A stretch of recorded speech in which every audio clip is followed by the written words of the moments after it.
What is going on, Ape Army? In this video, we have some very important updates to bring you guys as far as why I do think AMC is starting to slip.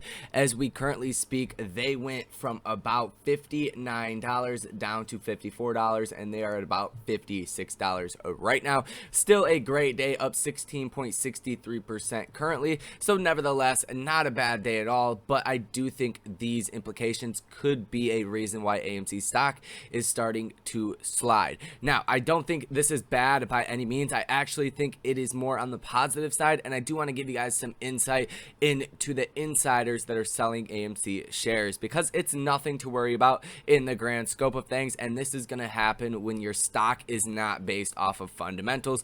It is a technical trade, but we're going to get into everything you guys need to know about these headlines and about the news that is going on with AMC. The only thing that I do ask is that you tap, tickle, touch, or smash the like button, as well as comment down below and subscribe to the channel. Now, with that being said, if you want to stay up to date with my buy and sell alerts, that is also linked down below in the description. We have been killing it over there. So with that being said, let's get into the first one. It says the SEC says it's monitoring the ongoing volatility in certain stocks, vows to protect retail investors.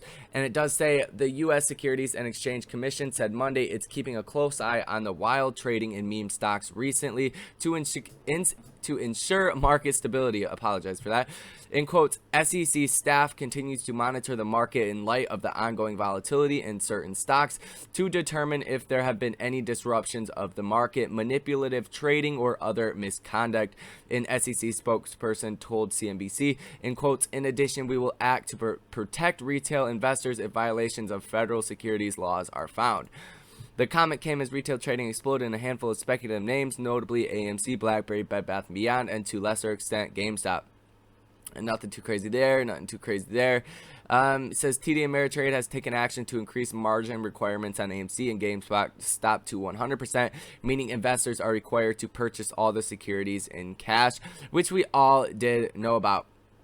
But it does say in January, amid the historic short squeeze in GameStop, the SEC vowed to protect individual traders and to scrutinize actions taken by brokerages that may disadvantage investors or otherwise unduly inhibit their ability to trade certain securities. So I do think overall this is a positive thing. If they see fraud or misconduct going on by some of these guys behind the scenes, one, changes will happen in the future. Maybe they just completely outlaw short selling. That would not be a bad thing. Yet we're not going to get these short squeezes. But I do think there's pros and cons to this. I don't want to get into it too much because there's a lot of implications and a lot of what ifs as to what could happen, what could be good, and what could be bad. But they are vowing to protect the retail investors. So I do think that is good. The SEC is pretty credible when it does come to these things. And even a lot of apes are saying, like, where is the SEC? They're kind of just standing by as this fraud and corruption is going on. So I do think overall this is a good thing. Now to the more FUD, guys. And this is just straight up FUD. This is the news outlets putting out articles like this because a lot of companies or institutions and hedge funds, I should say, that are short on AMC, they do have a stake in CNBC and a lot of these other news outlets. So there is an incentive to push out more of this FUD. Now, it does say AMC insider selling picks up as meme stock rises amid retail wave. And this is going to be a given when AMC does go from, from $2 5 months ago to $60, $70. Yes, some people are going to sell because the company is not worth that by the insider's opinion. So this is going to happen, but they have not even sold too many shares in the grand scope of things, and even Adam Aron has never sold a single share of AMC, so Silverback is holding strong. So it does say a total of 7 AMC insiders sold a position of their stake since May 28th, when the latest retail fueled rally began, selling in a wide price range of $27.42 to $62.67, according to the Insider Score's analysis of regulatory filings. 9 insiders have sold this quarter and 3 cashed out in the first quarter, according to Insider Score. That compares to no sellers in all of 2020 and just 3 from 2017 to 2019. Notably, CEO Adam Aron, who joined the company at the start of 2016, has never sold his AMC shares. So that is a positive out of this article. Adam Aron, the CEO, the Silverback, has never sold a single share. So I do think that is a good sign, especially for outside people that are just watching AMC or invested in AMC, maybe looking to play the downside, that if he starts to sell shares, that will not be a good sign. But he is not selling shares, and he is the head honcho when it does come to AMC. So that is very, very good. But basically reiterates the same exact things. In quotes, clearly AMC insiders don't want to miss out the opportunities to cash in some stock-based compensation at valuations that few people could have imagined just months ago. Yeah, that's a little fun there. But it does go on to say in Q2, which was now 80,000 shares, 23,000 shares, 10,000 shares, 15, 21, 40, 14, 34, and 45. So it's not too bad. It's 285,000 shares. It's not millions of shares, right? So odds are these are small positions out of their total position in AMC. So not too bad there. And it says that compares to no sellers in all of 2021. Yeah, so I mean, overall it could be a lot worse. You could see these people totally dumping out of their positions, but that is just not the case.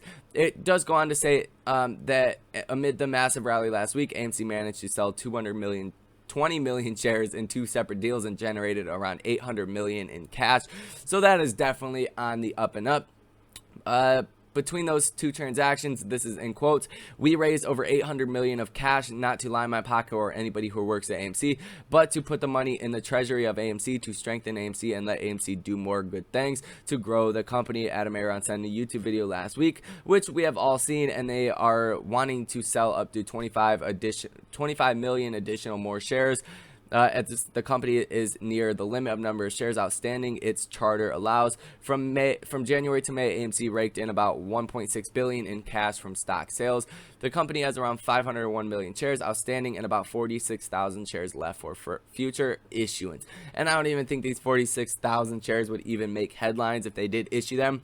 But this overall is good. I do think AMC does need the cash now more than they do need equity per share, because every time they issue more shares, your percentage of the company goes down. So if you own, let's say 20 shares and they issue 25% new shares, you really only own 20 or 15% out of your total, or 15 shares out of that total 20 shares that you did own as far as equity wise. So it does bring down your equity, and that is definitely not a good thing, but they do need the cash, so I don't see this as bad at all. And the fact that insiders haven't completely sold out, that is good. The fact that Adam Aron has not sold any shares is definitely the biggest bullish thing out of this article. A lot of this is FUD, and really just keep in mind this really has nothing to do with the squeeze or what is happening with AMC. News outlets, they do have an incentive to push out bad information or FUD information, because like I said, a lot of these hedge funds and institutions also have ownership stakes in CNBC, and you could go through the list. Citadel has a position in CNBC, or NBC, which is the parent company. A lot of other firms do. So when you see FUD headlines like this, I would read them, but I wouldn't pay too much mind to them, because they are going to overhype what is actually going on. Now, as far as the SEC, I just want to clarify again, this is probably more good than bad. There's a lot of implications with the naked shorting. They're going to obviously crack down on that, and that could help the share price, because they might force these people to return the shares, or at least the failed to deliver shares, which 9 times out of 10 it is the market maker, but there will be some shares there that are found to be corrupt and fraudulent shares that will have to be returned. At least that is my opinion on it. There's a lot of implications what they actually do mean. It's pretty vague, but I do think overall this is good. The other article is definitely some FUD, so I just want to give you guys a heads up of what is going on out there, to not pay too much mind to the FUD. The squeeze is still on and alive, and as we've seen today, up still at about 15.86%. So not a bad day whatsoever. Just hold strong out there, Ape Army. This is far from done, at least until all the shorts have covered their positions, and we do own 80% of the stock. So as long as we do own that much and continue to buy in, shorts will have to cover at whatever price that we do set. So everything is still good here. The whole, the everything that's going on, it's still good, it's still intact, nothing has really changed. With that being said, I'm gonna get out of here. If you guys want up to $70 in whatever free stock of your choice, no deposit necessary, no need to even link a bank account, you literally get your stock instantly, and you can choose between like 10 stocks.